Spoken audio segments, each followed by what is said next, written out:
हाँ तो dear students, आज की क्लास में हम लोग पढ़ने जा रहे हैं वेक्टर। वेक्टर जिसे हम लोग हिंदी में सदिश भी कहते हैं, ठीक है, हिंदी में इसको सदिश कहते हैं और ये कोई फिजिकल क्वांटिटी होती है। तो वेक्टर को स्टार्ट करने से पहले हमारा मेन पर्पस है कि हम लोग किसके बारे में समझ लें, फिजिकल क्वांटिटी के बारे में समझ लें कि एक्चुअल में फिजिकल क्वांटिटी होती क्या है, ठीक है। तो फिजिक्स में अगर हम लोग बात करते हैं तो बहुत सारी फिजिकल क्वांटिटीज़ होती है, लेकिन इनको हम लोग डिफाइन कैसे करेंगे। तो बेटा कोई भी ऐसी क्वांटिटी जिसका मेजरमेंट किया जा सकता हो, यानी कि जिसको मापना संभव है, जिसको बोलना रिप्रेजेंट करना संभव है, ठीक है, जिसको मेज़र करना संभव है, ऐसी क्वांटिटी को हम लोग क्या कहते हैं, फिजिकल क्वांटिटी। बहुत सारी फिजिकल क्वांटिटीज़ अपनी डे टू डे लाइफ में आप लोग यूज़ करते हैं। जैसे हम लोग किसी भी चीज़ की लेंथ को मेज़र कर सकते हैं, जैसे लेंथ हो गई हमारे पास में कितनी, 2 मीटर। टेम्परेचर हम लोग मेज़र कर सकते हैं, ठीक है ना, जैसे 500 केल्विन, ठीक है ना, जैसे क्या हो गया 500 केल्विन। तो ये क्या है, फिजिकल क्वांटिटीज़ है, यानी कि ऐसी क्वांटिटीज़ जिनका मेजरमेंट किसी न किसी तरीके से संभव होता है, वो सारी की सारी क्वांटिटीज़ क्या कहलाती है, आपकी फिजिकल क्वांटिटीज़। तो देखिए कोई भी फिजिकल क्वांटिटी आप देखिए, दो चीज़ें आपको हमेशा नज़र आएगी उसमें, क्या, एक तो उसकी न्यूमेरिकल वैल्यू नज़र आएगी और ये आपकी न्यूमेरिकल वैल्यू होगी, ठीक है ना, और साथ में क्या होगी, उसकी यूनिट होगी, ठीक है। तो कोई भी फिजिकल क्वांटिटी हो बच्चों, फिजिकल क्वांटिटी में एक होती है न्यूमेरिकल वैल्यू और साथ में रहती है उस फिजिकल क्वांटिटी की यूनिट। अच्छा, कुछ फिजिकल क्वांटिटीज़ ऐसी भी होती हैं जिनकी यूनिट नहीं होती है। जैसे बात करें किसकी, स्ट्रेन की, बात किसकी करें, स्ट्रेन की। तो स्ट्रेन होता है बेटा change in length divided by, इतना डीप में जाने की ज़रूरत नहीं है फिलहाल, आगे समझ जाएंगे हम लोग, ठीक है ना, डिवाइडेड बाय ओरिजिनल लेंथ। तो लेंथ से लेंथ का जो रेशो है वो एक प्योर रेशो होने की वजह से, ठीक है, जैसे लेंथ भी हमने मीटर में ली और ये भी क्या ली, मीटर में, तो मीटर से मीटर आपका कैंसिल हो जाता है, इसलिए यहाँ पर कोई भी यूनिट नहीं बचती है। तो ज़रूरी नहीं है कि हर फिजिकल क्वांटिटी की यूनिट हो, ठीक है, लेकिन ऐसी फिजिकल क्वांटिटी भी आपकी क्या करती है, एग्जिस्ट करती है, जिनकी यूनिट नहीं होती है और जिनकी यूनिट होती है। तो जनरल वे में अगर बात करें तो किसी भी फिजिकल क्वांटिटी में दो चीज़ें हमेशा रहती है, जहाँ साथ का खास करके दो चीज़ें हमेशा रहती है, कौन कौन सी, न्यूमेरिकल वैल्यू और उसकी यूनिट, ठीक है। तो जैसे यहाँ पर 2 इसकी न्यूमेरिकल वैल्यू हो गई और m यानी कि मीटर जो है क्या हो गई, उसकी यूनिट हो गई। यहाँ टेम्परेचर की बात करें तो 500 क्या हो गई, उसकी न्यूमेरिकल वैल्यू, और केल्विन जो है उसकी क्या हो गई, यूनिट हो गई। अब बात करते हैं हम लोग फिजिकल क्वांटिटीज़ के टाइप्स की कि ये कितनी तरह की होती है, ठीक है ना। तो देखिए इनका टाइप देखते हैं हम लोग। तो इनके टाइप्स की अगर बात करें बेटा, फिजिकल क्वांटिटीज के, तो बेटा फिजिकल क्वांटिटीज के अगर टाइप्स की हम लोग बात करें तो ये होती है जनरली दो तरह की, ठीक है। एक होती है आपकी स्केलर और दूसरी होती है आपकी वेक्टर, ठीक है। अब ये स्केलर क्या होता है, वेक्टर क्या होता है, उसको देखो, ठीक है। स्केलर फिजिकल क्वांटिटी ऐसी फिजिकल क्वांटिटी होती है जिसको अगर आपको कंप्लीटली रिप्रेजेंट करना होता है तो किसी भी तरह की डायरेक्शन की, सेंस की ज़रूरत नहीं होती, ठीक है। यानी कि ऐसी फिजिकल क्वांटिटी जिसमें डायरेक्शन नहीं होती, वो फिजिकल क्वांटिटी क्या होती है, आपकी स्केलर होती है। जैसे अगर हम लोग बात कर लें मास की, तो यार आप शुगर लेने गए, ठीक है ना, तो जैसे आपने कितना ले लिया, 2 kg शुगर ले लिया। अब इसमें कहीं डायरेक्शन वाली बात हो रही है, नहीं हो रही। बात करते हैं डिस्टेंस की, जैसे आप वॉकिंग पर गए तो आपने डिस्टेंस ट्रेवल करी, अब इधर घूमे उधर घूमे, ठीक है, किस डायरेक्शन में घूमे इससे कोई मतलब नहीं है। तो डिस्टेंस जैसे आपने 300 मीटर ट्रेवल कर ली, ठीक है, तो यहाँ पर भी डायरेक्शन की कोई ज़रूरत नहीं है। यानी कि ऐसी फिजिकल क्वांटिटीज़ जिनको पूरी तरह से रिप्रेजेंट करने के लिए किसी भी तरह की डायरेक्शन की ज़रूरत नहीं होती, केवल हम लोग क्या कर सकते हैं, उसको उसकी न्यूमेरिकल वैल्यू और उसकी यूनिट के द्वारा ही रिप्रेजेंट कर देते हैं, ऐसी फिजिकल क्वांटिटीज़ को कहते हैं स्केलर फिजिकल क्वांटिटीज़। और उसके एग्जांपल्स क्या हो जाएंगे आपके, मास हो गया, डिस्टेंस हो गया, स्पीड हो गया, वर्क हो गया, ठीक है ना। तो ये सारे के सारे क्या है, स्केलर फिजिकल क्वांटिटीज़ होते हैं। अब इसके अलावा एक और होता है आपका वेक्टर। तो वेक्टर फिजिकल क्वांटिटी क्या होती है, जिसमें भैया एक स्पेसिफिक डायरेक्शन की ज़रूरत होती है, यानी कि ऐसी फिजिकल क्वांटिटी जिसको अगर आपको कंप्लीटली रिप्रेजेंट करना है, तो आपको डायरेक्शन भी रिप्रेजेंट करना पड़ेगी इन चीज़ों के साथ साथ, यानी कि न्यूमेरिकल वैल्यू और यूनिट के साथ साथ अगर आपको डायरेक्शन की भी ज़रूरत पड़ रही है उसको पूरी तरह से रिप्रेजेंट करने के लिए, तो ऐसी फिजिकल क्वांटिटीज़ को हम लोग क्या कहेंगे, वेक्टर कहेंगे। यानी कि वेक्टर के लिए हमें क्या क्या चाहिए, न्यूमेरिकल वैल्यू होनी चाहिए उसकी, यानी कि जिसको हम लोग मैग्नीट्यूड बोलते हैं, बेटा क्या बोलते हैं, मैग्नीट्यूड, ठीक है। साथ साथ में यूनिट होनी चाहिए और यूनिट के साथ साथ में क्या होना चाहिए, डायरेक्शन। ये रिक्वायर्ड है, ये क्या है, रिक्वायर्ड है। जैसे मान लीजिए आपने चलना शुरू किया कहीं से, ठीक है, किधर चलना शुरू किया, एक स्पेसिफिक डायरेक्शन में, जैसे आप टुवर्ड्स ईस्ट गए, आप किधर गए, इसकी तरफ गए, ठीक है ना, तो 200 meter towards east, towards east. तो ये क्या है, ये एक फिजिकल क्वांटिटी है आपकी, जिसको अगर कंप्लीटली रिप्रेजेंट करना है आपको, तो आपको डायरेक्शन की ज़रूरत भी पड़ रही है। तो ऐसी फिजिकल क्वांटिटी, इसको बच्चों कहते हैं हम लोग डिस्प्लेसमेंट। इसको क्या कहते हैं, डिस्प्लेसमेंट। जैसे आपने ओरिजिन से चलना शुरू किया, ठीक है, और हमने उसमें डायरेक्शन भी जोड़ दी। कितना चले आप, 200 मीटर चले, और उसके साथ में डायरेक्शन भी आपको जोड़ दी कि उसकी डायरेक्शन क्या है चलने की, टुवर्ड्स ईस्ट जाना है। तो वो क्या हो गई आपकी डिस्प्लेसमेंट। यानी कि ऐसी फिजिकल क्वांटिटी जिसको पूरी तरह से रिप्रेजेंट करने के लिए क्या क्या होना चाहिए, मैग्नीट्यूड, यूनिट और डायरेक्शन भी चाहिए। ऐसी फिजिकल क्वांटिटी को हम लोग क्या कहते हैं, वेक्टर, ठीक है। तो वेक्टर बहुत सारी फिजिकल क्वांटिटीज़ होती है, जैसे आपकी फोर्स, फोर्स जो है किसी स्पेसिफिक डायरेक्शन में हमेशा लगाया जाता है, ठीक है, और फोर्स की डायरेक्शन जो है बहुत सारी चीज़ों को अफेक्ट करती है। इसलिए फोर्स जो है अगर उसको कंप्लीटली रिप्रेजेंट करना है तो उसके मैग्नीट्यूड के साथ साथ में हमें उसकी डायरेक्शन को भी रिप्रेजेंट करना पड़ता है।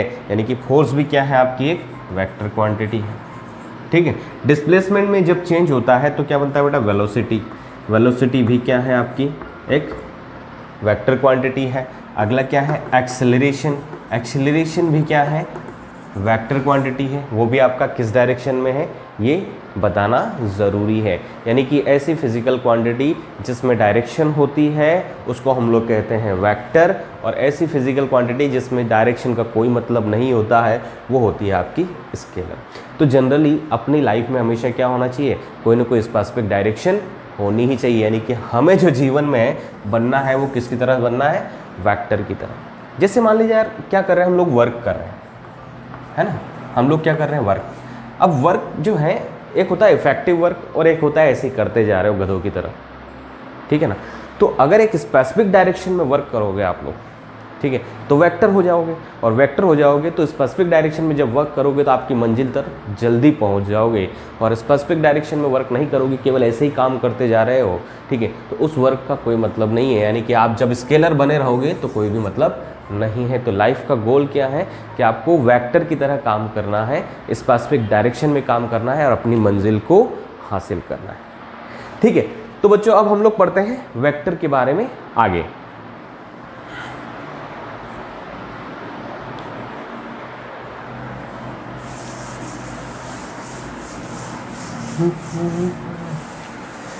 तो हम पढ़ने वाले हैं अब वेक्टर, कि वेक्टर क्या होता है, ठीक है ना। तो वेक्टर के बारे में अब हम लोग पढ़ रहे हैं।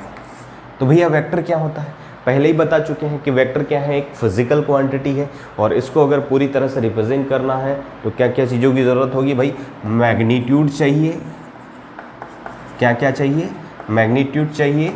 यूनिट तो हमेशा फिजिकल क्वांटिटी के साथ में रहती ही है, और इसके साथ साथ में हमें क्या चाहिए, डायरेक्शन भी चाहिए।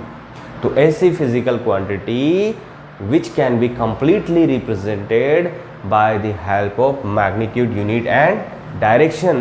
That type of physical quantity is called vector physical quantity। और इसके एग्जांपल्स क्या हो जाएंगे, इसके एग्जांपल्स हो जाएंगे आपके एक्सेलरेशन, फोर्स, वेलोसिटी, टॉर्क, ठीक है। तो ये सारी की सारी चीज़ें जो हैं फिजिकल क्वांटिटीज़ जो हैं वो क्या है, आपकी वेक्टर फिजिकल क्वांटिटीज़ हैं। Be remember. अब देखिए वेक्टर को हम लोग रिप्रेजेंट कैसे करें, ठीक है। तो हम लोग अब देखते हैं अब देखते हैं बच्चों रिप्रेजेंटेशन ऑफ वेक्टर। तो ये कोई भी वेक्टर फिजिकल क्वांटिटी है, अगर उसको कंप्लीटली रिप्रेजेंट करना है, ठीक है ना। तो क्या क्या चीज़ें चाहिए, मैग्नीट्यूड, यूनिट और डायरेक्शन, तीनों चाहिए, ठीक है। तो किसी भी फिजिकल क्वांटिटी को, जो कि एक वेक्टर फिजिकल क्वांटिटी है, उसको हम लोग रिप्रेजेंट करते हैं एक एरो से। किससे रिप्रेजेंट करते हैं? एरो से, कुछ इस तरह से, ठीक है। जो इसका स्टार्टिंग पॉइंट होता है, स्टार्टिंग पॉइंट जो होता है उसको बोलते हैं बेटा टेल एंड। क्या बोलते हैं उसको? टेल एंड बोलते हैं। और जो एंड होता है उसको हम लोग बोलते हैं इसको हेड या फिर हेड एंड। इसके हेड पर हमेशा एक एरो लगाया जाता है, ठीक है ना। ये क्या है? आपका एरो है। ये एरो जो है किसको रिप्रेजेंट करता है? डायरेक्शन को रिप्रेजेंट करता है। ये एरो किसको रिप्रेजेंट करता है? डायरेक्शन, ठीक है। तो देखो फिजिकल क्वांटिटी हो गई आपकी, उसको आपने रिप्रेजेंट किया किससे? एक एरो से या एक रे से रिप्रेजेंट किया। जो रे का स्टार्टिंग पॉइंट है उसको हम लोग, जो आपका वेक्टर है उसका टेल एंड कहते हैं। जो एंड पॉइंट है उसको हम लोग हेड कहते हैं। हेड पर हमेशा क्या होता है? एक एरो लगा होता है। और एरो जो है वो किसको रिप्रेजेंट करता है? डायरेक्शन। यानी कि डायरेक्शन आ गई हमारे पास में। फिजिकल क्वांटिटी का नाम अगर हमें पता है तो उसकी यूनिट भी हमें पता रहती है। तो फिर इसका मैग्नीट्यूड कहाँ से पता चलेगा? तो बच्चों ये जो रे है आपकी, इसकी जितनी भी लेंथ होती है, इसकी जितनी भी लेंथ होती है, वो लेंथ किसको रिप्रेजेंट करती है? वो रिप्रेजेंट करती है मैग्नीट्यूड को। किसको रिप्रेजेंट करती है? मैग्नीट्यूड को। जैसे मान लीजिए मुझे क्या करना है? डिस्प्लेसमेंट को रिप्रेजेंट करना है, ठीक है ना। डिस्प्लेसमेंट को रिप्रेजेंट करना है। और डिस्प्लेसमेंट को रिप्रेजेंट कहाँ से करना है? ओरिजिन से। तो मैं मान लेता हूँ कि डिस्प्लेसमेंट कितनी है? डिस्प्लेसमेंट है आपकी 30 मीटर, ठीक है, टुवर्ड्स ईस्ट। किधर है भैया? टुवर्ड्स ईस्ट है। तो मान लीजिए ये आपका ईस्ट, ये वेस्ट, ये नॉर्थ और ये क्या है? साउथ। तो ओरिजिन से रिप्रेजेंट करेंगे। किधर जाएंगे? 30 मीटर जाएंगे हम लोग टुवर्ड्स ईस्ट की तरफ। तो ये आपका ओ पॉइंट और ये आपका ए पॉइंट, ठीक है ना। ये क्या है? ओ पॉइंट और ये आपका ए पॉइंट। और यहाँ पर आपने एक वेक्टर को रिप्रेजेंट किया। इसकी जो लेंथ है आपकी, वो लेंथ यहाँ तक कितनी है? 30 मीटर। यानी कि ये जो डिस्टेंस है ये कितनी है? 30 मीटर। तो यहाँ पर सारी चीज़ें हो गई बच्चों, ठीक है। ये आपका मैग्नीट्यूड हो गया, ये साथ में यूनिट हो गई। और ये एरो का जो सिंबल है ये इसकी क्या बता रहा है? डायरेक्शन बता रहा है। तो डिस्टेंस, यहाँ पर डिस्प्लेसमेंट जो है आपकी वो क्या हो गई? 30 मीटर टुवर्ड्स ईस्ट। तो इस तरह से किसी फिजिकल क्वांटिटी को रिप्रेजेंट किया जाता है। अब इसका जो एंड स्टार्टिंग पॉइंट है आपका, वो क्या है? इसका टेल एंड है। और जो इसका एंड पॉइंट है वो क्या है? आपका हेड एंड, ठीक है। तो 30 मीटर टुवर्ड्स ईस्ट किस तरह से रिप्रेजेंट करेंगे? ओरिजिन से कुछ इस तरह से लेंथ रखेंगे 30 मीटर, एरो इस डायरेक्शन में होगा। और ये डायरेक्शन कौन सी होगी आपकी? ईस्ट। स्टार्ट कहाँ से करेंगे इसको? ओरिजिन से। और ओरिजिन आपका क्या रहेगा? टेल एंड रहेगा, ठीक है ना। तो इस तरह से हम लोग किसी भी वेक्टर क्वांटिटी को रिप्रेजेंट करते हैं। अब देखिए बच्चों, वेक्टर क्वांटिटी को लिखने का तरीका क्या होता है एक्चुअल में, बुक्स वगैरह में इसको कैसे लिखते हैं? तो किसी भी वेक्टर क्वांटिटी को हम लोग मान लीजिए लेटर ए से रिप्रेजेंट कर रहे हैं, तो वेक्टर को रिप्रेजेंट करने के लिए उसके ऊपर एरो का सिंबल लगा दिया जाता है, ठीक है ना। तो कोई भी फिजिकल क्वांटिटी, जैसे मान लीजिए यहाँ पर हम लोग बात कर रहे हैं किसका? इसको पी वेक्टर मान लो, चलो पी वेक्टर माना। तो ये आपका क्या हो गया? ओ ए वेक्टर। यहाँ से लेके यहाँ तक ये क्या है? अगर इसको रिप्रेजेंट करना है तो हम लोग कैसे करेंगे? ओ ए वेक्टर से करेंगे, ठीक है। तो ये वेक्टर का ऊपर जो सिंबल लगा रहता है, ठीक है ना, वेक्टर का जो सिंबल लगा रहता है ये बताता है कि वो फिजिकल क्वांटिटी जो है एक वेक्टर क्वांटिटी है। देखिए कई सारी बुक्स में, ठीक है, इसको जनरली या तो वेक्टर फिजिकल क्वांटिटी को ऐसे रिप्रेजेंट करते हैं या फिर उसको बोल्ड वाले लेटर से इस तरह से रिप्रेजेंट किया जाता है, ठीक है। तो याद रखिएगा, किसी भी अगर बुक की आप देखते हैं वेक्टर वगैरह चैप्टर दे रखा हो, तो अगर बोल्ड में कोई लेटर रिप्रेजेंट कर रखा है, उसमें अगर एरो वाला सिंबल नहीं लगा रखा है, तो बोल्ड का मतलब क्या होता है कि वो क्या होती है? आपकी वेक्टर फिजिकल क्वांटिटी है। और इस तरह से रिप्रेजेंट कर रहा है तो जनरली हम लोग समझ ही लेते हैं। तो बहुत सारी बुक्स जो हैं ये चीज़ फॉलो करती हैं, मैक्सिमम बुक्स जो हैं ये चीज़ फॉलो करती हैं। कुछ ही बुक्स हैं जो कैपिटल में वेक्टर फिजिकल क्वांटिटी को रिप्रेजेंट करती हैं, तो वो हम लोग वैसे भी जब पढ़ेंगे समझेंगे तो समझ जाएंगे। तो इस तरह से वेक्टर को रिप्रेजेंट किया जाता है। अब एक चीज़ और हम लोग देखते हैं यहाँ पर,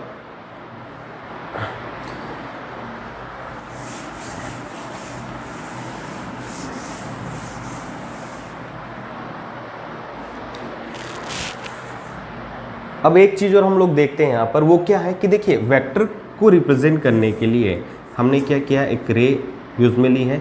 तो ये इसका जो टेल एंड है, ठीक है ना, ये लेंथ जो इसका मैग्नीट्यूड को रिप्रेजेंट कर रहा है, और ये एरो जो है इसकी डायरेक्शन को रिप्रेजेंट कर रहा है, ठीक है। और वेक्टर को हम लोग ए वेक्टर से रिप्रेजेंट कर रहे हैं, ठीक है ना, वेक्टर को ए वेक्टर से रिप्रेजेंट कर रहे हैं, ठीक है, या फिर बोल्ड लेटर कैपिटल ए से रिप्रेजेंट कर रहे हैं। तो ये तो हो गया वेक्टर। अब वेक्टर का मैग्नीट्यूड अगर हमें केवल रिप्रेजेंट करना है तो मैग्नीट्यूड किस तरह से रिप्रेजेंट करेंगे?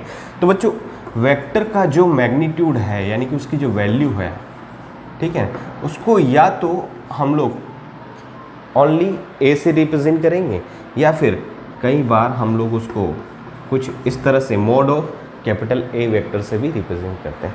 यानी कि अगर हमने लिखा है कि डिस्प्लेसमेंट जो है अपना, जो कि वेक्टर क्वांटिटी है, मान लीजिए वो क्या है, ए वेक्टर है, ठीक है, कितना है 30 मीटर टुवर्ड्स क्या है आपका ईस्ट है। डिस्प्लेसमेंट क्या है 30 मीटर टुवर्ड्स ईस्ट। तो अगर इसका मैग्नीट्यूड आपसे पूछ लिया जाए कि इसका मैग्नीट्यूड कितना है, तो इसका मैग्नीट्यूड कितना होगा 30 मीटर, ठीक है। तो मैग्नीट्यूड को या तो ऐसे लिखेंगे या सिंपली हम लोग इस तरह से लिखेंगे। तो याद रखिएगा किसी भी वेक्टर फिजिकल क्वांटिटी का जो मैग्नीट्यूड है वो मॉड ऑफ ए वेक्टर से, ठीक है, या फिर ओनली ए लेटर से रिप्रेजेंट किया जाता है। ये बोल्ड नहीं होता है, ध्यान रखिए, ये बोल्ड नहीं होता है। अब इसकी डायरेक्शन को रिप्रेजेंट करने के लिए क्या करते हैं उसको हम लोग आगे देखेंगे। बता देता हूँ फिर भी, अगर आपको किसी भी वेक्टर क्वांटिटी की डायरेक्शन को रिप्रेजेंट करना है तो उस डायरेक्शन को रिप्रेजेंट किया जाता है उसके यूनिट वेक्टर से, और यूनिट वेक्टर को लिखा जाता है बेटा ए कैप से, ठीक है ना, ऊपर कैप लगा दी जाती है ऐसे। तो यूनिट वेक्टर को हम लोग किससे लिखते हैं, ए कैप से। तो अगर हमें किसी भी वेक्टर क्वांटिटी को कंप्लीटली लिखना है तो दो चीज़ें होनी चाहिए, पहला तो क्या है उसका मैग्नीट्यूड, और दूसरी क्या होनी चाहिए उसकी डायरेक्शन। तो भैया मैग्नीट्यूड तो क्या हो गया इसका मॉड ऑफ ए वेक्टर, और डायरेक्शन को हम लोग किससे लिख रहे हैं, यूनिट वेक्टर थे। तो साथ में हमारे पास में क्या होना चाहिए, यूनिट वेक्टर भी होना चाहिए। तो किसी भी वेक्टर को कंप्लीटली जब लिखना होता है तो मैग्नीट्यूड और डायरेक्शन दोनों चीज़ें होनी चाहिए, क्योंकि डायरेक्शन को रिप्रेजेंट किया जाता है यूनिट वेक्टर से और मैग्नीट्यूड को लिखा जाता है मॉड ऑफ ए वेक्टर से, या फिर सिंपली हम लोग इसको क्या लिखते हैं, ए कैप भी लिखते हैं, ठीक है ना। सिंपली हम लोग क्या लिखते हैं इसको, ए कैप भी लिखते हैं। तो ए क्या है, मैग्नीट्यूड है, और ए कैप क्या है आपका यूनिट वेक्टर है। तो इस तरह से किसी वेक्टर को रिप्रेजेंट किया जाता है। यूनिट वेक्टर के बारे में अभी आपको घबराना नहीं है, यूनिट वेक्टर हम लोग पढ़ेंगे, आपको समझ में आ जाएगा, ठीक है। अब बढ़ते हैं आगे की ओर। नेक्स्ट देखते हैं हम लोग शिफ्टिंग ऑफ वेक्टर, वेक्टर को शिफ्ट करना, ठीक है ना। तो बेटा किसी भी वेक्टर को अगर हम लोग एक स्पेस से, एक जगह से दूसरी जगह पर, तो बेटा किसी भी वेक्टर को अगर हम लोग एक जगह से दूसरी जगह पर शिफ्ट कर रहे हैं, ठीक है, तो उसमें कोई भी चेंजेस नहीं होता है, कोई भी फर्क नहीं होता है, बशर्ते उसको जैसा उठाया है, जिस डायरेक्शन में उठाया है उसी डायरेक्शन में आपने उसको रखा है, एज इट इज़ रखा है, उसकी सेंस को आपने चेंज नहीं किया है। यानी कि पैरेलल शिफ्ट अगर किसी वेक्टर को करते हो तो कोई भी चेंजेस नहीं होता, वो हमारे यूज़ का होता है, और वो शिफ्टिंग हमें करनी ही पड़ती है। अगर आप लोग आगे वेक्टर पढ़ोगे तो बिना शिफ्टिंग के कोई भी मैथमेटिकल प्रॉब्लम हम लोग सॉल्व नहीं कर पाते, वेक्टर्स के बीच में एंगल को भी हम लोग फाइंड आउट नहीं कर पाते हैं। तो हमें ये ध्यान रखना है कि वेक्टर्स को हमें शिफ्ट कैसे करना है। मान लीजिए एक वेक्टर जो है कुछ इस तरह से रिप्रेजेंट किया हुआ है, ठीक है ना। अब आपको कुछ मैथमेटिकल ऑपरेशन करना है और इस वेक्टर को आपको शिफ्ट करना है, ठीक है ना। तो आप क्या करो, इस वेक्टर को पैरेलली शिफ्ट कर दो। क्या कर दो, पैरेलली यहाँ से यहाँ इस तरह से शिफ्ट कर दो। तो ये वेक्टर और ये वेक्टर, इन दोनों में कोई भी चेंजेस नहीं होगा, ये बिल्कुल इसके पैरेलल हमने शिफ्ट किया है, इनमें कोई भी चेंजेस नहीं होगा। इसको आप पैरेलली शिफ्ट कर सकते हो। तो इस तरह से वेक्टर्स को शिफ्ट किया जाता है। मान लीजिए एक वेक्टर ऐसा है आपका, तो इस वेक्टर को आप यहाँ पैरेलली शिफ्ट कर दो, ठीक है, कोई भी चेंजेस नहीं होगा, ठीक है। ये आपका शिफ्टिंग हो गया, ये भी आपका एक तरह से शिफ्टिंग हो गया, ठीक है। मान लीजिए एक वेक्टर आपका कुछ इस तरह से है, अब आपने क्या किया, इसको उठाया, उठा के कुछ इस तरह से इसकी डायरेक्शन चेंज करके शिफ्ट कर दिया, जैसा था वैसा ही है लेकिन इस तरह से शिफ्ट कर दिया, तो ये वेक्टर आपका शिफ्टिंग में यूज़फुल नहीं होगा, ये रॉन्ग वे हो जाएगा, क्योंकि ये एक अलग वेक्टर हो जाएगा और ये क्या हो जाएगा, अलग वेक्टर हो जाएगा, क्योंकि दोनों की डायरेक्शन क्या हो चुकी, चेंज हो चुकी है। तो सेम टाइप का वेक्टर अगर आपको उसको शिफ्ट करना है तो शिफ्टिंग हमेशा क्या होगी, पैरेलल होगी, जिस डायरेक्शन में है उसी डायरेक्शन में एज इट इज उठा के पटक दो, चाहे ऊपर पटकना हो चाहे नीचे पटकना हो, जहाँ पर भी रखना हो रख दो, लेकिन जैसा है उसी डायरेक्शन में होना चाहिए, और ये बहुत ही काम की चीज़ हमारे लिए है। तो वेक्टर का जो शिफ्टिंग है, shifting should be always in parallel direction, okay, in parallel direction, ठीक है, पैरेलल डायरेक्शन में होना चाहिए। दूसरी चीज़, कोई भी सेंस, कोई भी डायरेक्शन वेक्टर की चेंज नहीं होनी चाहिए, जैसा है वैसा ही रहना चाहिए, उसका मैग्नीट्यूड भी चेंज नहीं होना चाहिए। तो ये हमेशा क्या होती है, आपकी वेक्टर की शिफ्टिंग होती है, जो कि बहुत ही काम की होती है। अब देखते हैं हम लोग कि वेक्टर्स के बीच में एंगल कैसे निकाला जाए। मान लीजिए हमारे पास में दो वेक्टर्स हैं, ठीक है ना, उनको ऐड करना है, सब्सट्रैक्ट करना है, तो उनके बीच में बेटा हमें किसकी ज़रूरत होती है, एंगल की ज़रूरत होती है। अब वो एंगल निकाले तो कैसे निकाले, या कौन सा एंगल उन दोनों के बीच का एंगल होता है, तो वो देख लेते हैं।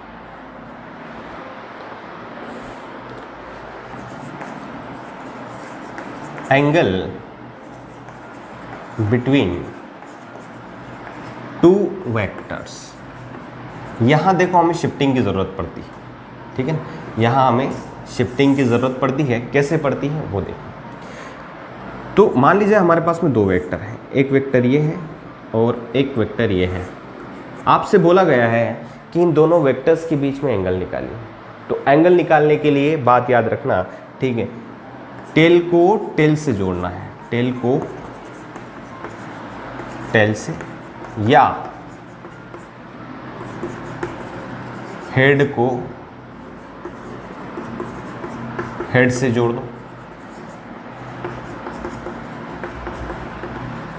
अगर ऐसा करोगे, उस सिचुएशन में दोनों वेक्टर्स के बीच में जो एंगल बन रहा है आपका, ठीक है, एक्यूट एंगल जो बन रहा है, ठीक है, ऑब्ट्यूज भी बन सकता है आपका, तो दोनों वेक्टर्स के बीच में जो एंगल बन रहा है वही एंगल क्या होता है, दोनों वेक्टर के बीच का एंगल होता है। अब एक वेक्टर है आपके पास में, मान लीजिए ए वेक्टर ऐसे, और दूसरा वेक्टर है बी वेक्टर। अब इन दोनों के बीच में आपसे बोल दिया कि चलिए एंगल निकालिए। कैसे निकालोगे भाई, बिना शिफ्टिंग किए आप लोग एंगल नहीं निकाल सकते। तो कैसे निकाले, इसको उठाया, पैरेलली शिफ्ट किया, पैरेलली क्या किया हमने, शिफ्ट किया। कैसे किया, इसको उठाया, उठाओ पैरेलली, ऐसे ऐसे ऐसे ऐसे ऐसे ऐसे ऐसे उठाओ उठाओ उठाओ, यहाँ पटको। अब यहाँ पर भी क्या है, टेल से टेल नहीं मिल रहा है, इसका टेल यहाँ नीचे की तरफ आ रहा है, तो इसको थोड़ा ऊपर खिसकाओ, पैरेलली है ना, ऊपर खिसकाओ सेम लाइन में, और इस तरह से इसको यहाँ पे पटक दो। तो अब ये ए वेक्टर जो है आपका यहाँ पर आ गया, ठीक है, बिल्कुल पैरेलल है ये वेक्टर और ये वेक्टर, दोनों सेम वेक्टर है। हमने इसको पैरेलली शिफ्ट किया है, टेल को टेल से जोड़ दिया, टेल को क्या किया, टेल से जोड़ दिया, तो दोनों के टेल जो हैं आपस में मिल गए। अब इस सिचुएशन में दोनों के बीच का जो एंगल होता है, मान लीजिए ये एंगल है, तो यही एंगल क्या है, एंगल बिटवीन, यही एंगल क्या है आपका, angle between A vector and B vector है। तो कितना हो गया वो आपका, थीटा हो गया, ठीक है। अब दूसरा तरीका क्या है कि हेड को हेड से जोड़ दो। तो मान लीजिए हम लोग क्या करते हैं कि यहाँ पर ये हेड था इसका, ठीक है ना, ये हेड था, इसको हमने इस तरह से नहीं जोड़ा, जैसे ये आपका B vector as it is रखा हुआ है, ठीक है ना, ये आपका B vector as it is रखा हुआ है। हमने क्या किया, इस ए वेक्टर को उठाया, पैरेलली शिफ्ट किया और हेड को हेड से इस तरह से जोड़ दिया, हेड को हेड से इस तरह से जोड़ दिया।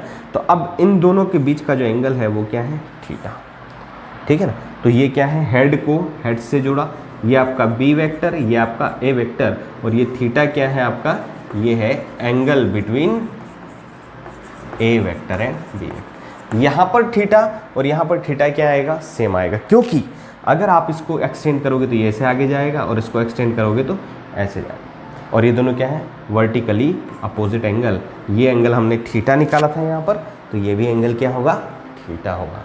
तो अगर आपको दो वेक्टर्स के बीच में एंगल निकालना है तो पहला काम क्या करना है, दोनों वेक्टर्स के टेल को टेल से जोड़ना है और हेड को हेड से जोड़ना है।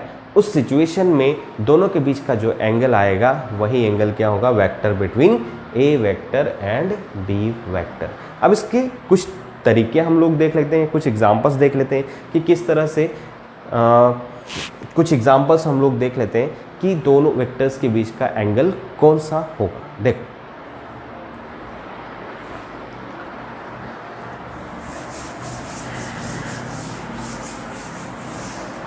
चलिए दो वेक्टर्स हम लोग ऐड करके रखते हैं। जैसे एक वेक्टर ये है आपका, दूसरा वेक्टर ये है ए वेक्टर और ये है बी वेक्टर, ठीक है ना। एक वेक्टर ये है आपका और दूसरा वेक्टर ये है, ठीक है ना। ये है ए वेक्टर और ये है बी वेक्टर। एक वेक्टर ये है आपका और दूसरा वेक्टर है ये, ठीक है ना। और मान लो एक ऐसे है वेक्टर आपका और दूसरा ऐसे, इनके बीच में आपको एंगल बताना। तो भैया एंगल अगर आपको बताना है तो एंगल तो हर जगह बन रहा है, यहाँ पर भी बन रहा है, यहाँ पर भी बन रहा है, यहाँ पर भी बन रहा है और यहाँ पर भी बन रहा है, ठीक है ना। तो क्या यहाँ पर इन दोनों के बीच का एंगल थीटा होगा, ये वाला एंगल होगा क्या, ठीक है। ये एंगल इन दोनों के बीच का एंगल नहीं होगा। रीज़न क्या है, क्योंकि हमने स्टार्टिंग से बताया है कि अगर आपको दो वेक्टर्स के बीच में एंगल बताना है तो आपको क्या करना पड़ेगा, टेल को टेल से जोड़ना पड़ेगा और हेड को हेड से जोड़ना पड़ेगा। तो ये थीटा जो है ए वेक्टर और बी वेक्टर के बीच का एंगल नहीं होगा। तो फिर कौन सा होगा, हम लोग क्या करते हैं, जैसे ये बी वेक्टर है इसको एज इट इज़ रखा, इस ए वेक्टर को पैरेलली शिफ्ट कर दिया आगे सेम लाइन में, ठीक है। पैरेलली इसी तरह से शिफ्ट करेंगे हम लोग आगे की तरफ सेम लाइन में, ठीक है। तो इसको एक्सटेंड कर देते हैं आगे, इसी तरह से शिफ्ट होगा ये आगे, ठीक है। इसको एक्सटेंड कर देते हैं। एक्सटेंड किया तो भैया ये वाला एंड जो है यहाँ आ गया इसका, ठीक है। और ये वाला जो टेल एंड है, ठीक है, ये टेल एंड आपका यहाँ पर आ गया। तो ये आपका ए वेक्टर जो है अब यहाँ शिफ्ट हो गया। अब इस वाली सिचुएशन में टेल से टेल जुड़ा हुआ है, ये बी वेक्टर और ये आपका ए वेक्टर, ठीक है ना। अभी ये यहाँ से हट गया, ठीक है ना, इसको हमने यहाँ पर शिफ्ट कर दिया। तो ए वेक्टर अभी आपका यहाँ आ चुका है, ठीक है ना। अब टेल से टेल जुड़ा हुआ है, इस सिचुएशन में ये जो एंगल है अल्फा, इन दोनों के बीच का एंगल है। तो अल्फा क्या होगा, angle between A vector and B vector, ना कि थीटा। थीटा इन दोनों के बीच का एंगल नहीं होगा, इन दोनों के बीच का एंगल क्या होगा, अल्फा होगा, याद रखिएगा। अब देखिए यहाँ पर अगर बात करें तो यहाँ हेड से हेड जुड़ा हुआ है, इस वाली सिचुएशन में थीटा ही क्या होगा, दोनों के बीच का एंगल होगा। यहाँ पर टेल से टेल जुड़ा हुआ है तो यहाँ पर भी थीटा ही क्या होगा, दोनों के बीच का एंगल होगा। लेकिन यहाँ एक कट हेड जो है दूसरे के टेल से जुड़ा हुआ है, तो इस वाली सिचुएशन में ये एंगल जो है दोनों के बीच का एंगल नहीं होगा। हम लोग क्या करते हैं, इसको उठाते हैं और पैरेलली आगे इस तरह से शिफ्ट कर देते हैं। तो ये ए वेक्टर यहाँ से उठा और यहाँ आ गया। अब ये क्या है, टेल से ए वेक्टर का टेल बी वेक्टर का टेल दोनों जुड़े हुए हैं, तो ये जो एंगल है थीटा, इन दोनों के बीच का एंगल होगा। तो इस तरह से बच्चों दो वेक्टर्स के बीच में एंगल को फाइंड आउट किया जाता है। तो ये तरीका आप लोग याद रखना कि अगर दो वेक्टर्स के बीच में एंगल निकालना है तो हेड को हेड से या फिर टेल को टेल से जोड़ना पड़ेगा। और सबसे इजी और कन्वेनिएंट और याद रखने का जो तरीका है वो है टेल को टेल से जोड़ना। अब जुड़ा हुआ नहीं है तो कैसे जोड़ेंगे, बाय शिफ्टिंग, क्योंकि शिफ्टिंग में पैरेलली शिफ्टिंग या कोलिनियर शिफ्टिंग में कोई भी वेक्टर में चेंजेस नहीं होते हैं। यानी कि वेक्टर की शिफ्टिंग हमें इस तरह से करनी है कि टेल से टेल जुड़ जाए। इन दैट सिचुएशन दोनों के बीच का जो एंगल होगा वही एंगल क्या होगा, आपका वेक्टर्स के बीच का एंगल होगा। क्लियर है? ओके, तो यहाँ तक समझता हूँ आप लोगों को क्लियर है।